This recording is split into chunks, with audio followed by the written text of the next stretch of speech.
NSIT निखारता है आपकी प्रतिभा को। NSIT, a place to imagine, invent and inspire. NSIT, अम्हारा, Bihta, Patna. नमस्कार, आप देख रहे हैं सिटी पोस्ट लाइव और मैं हूं आपके साथ आशुतोष सिंह। लोकसभा चुनाव में बिहार का राजनीतिक परिणाम कई कारणों से चौंकाने वाला रहा।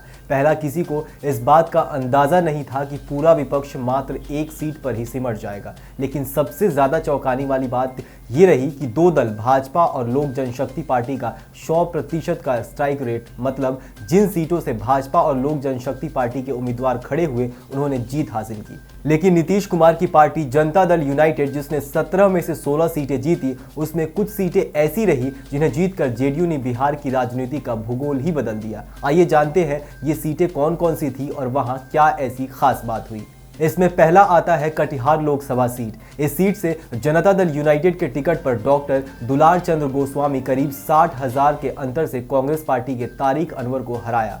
गोस्वामी अति पिछड़ा जाति से आते हैं और पिछले विधानसभा चुनाव में वो हार गए थे। यह पहली बार है जब कोई अति पिछड़ा जाति से इस सीट से सांसद चुना गया है और माना जाता है कि ये सीट जनता दल यूनाइटेड के खाते में आने के कारण ही गोस्वामी प्रत्याशी को यहां से टिकट मिला और वो जीते भी। अब तक इस सीट पर या तो तारिक अनवर जीते थे या भारतीय जनता पार्टी के अगड़ी जाति से आने वाले निखिल चौधरी। भागलपुर सीट की बात करें तो यह सीट भारतीय जनता पार्टी का एक परंपरागत सीट मानी जाती है। पहली बार जनता दल यूनाइटेड यहां से चुनाव लड़ रही थी और इसमें राजद के बूलो मंडल, जो कि अति पिछड़ा समुदाय के कम गंगोत्री जाति से आते हैं, उनके सामने अजय मंडल जो मैदान में उतारा गए थे। हालांकि अजय मंडल की अपनी व्यक्तिगत छवि बहुत अच्छी नहीं रही, लेकिन गंगोता उम्मीदवार के सामने भंगतूरा जाति के ही उम्मीदवार को उतारकर यह सीट लाख के अधिक के अंतर से जनता दल यूनाइटेड जीती। और अब भविष्य की राजनीति में यह तय माना जा रहा है कि वे इस सीट पर लड़ाई अति पिछड़ा समुदाय के ही दो उम्मीदवारों के बीच इस चुनाव के तरह ही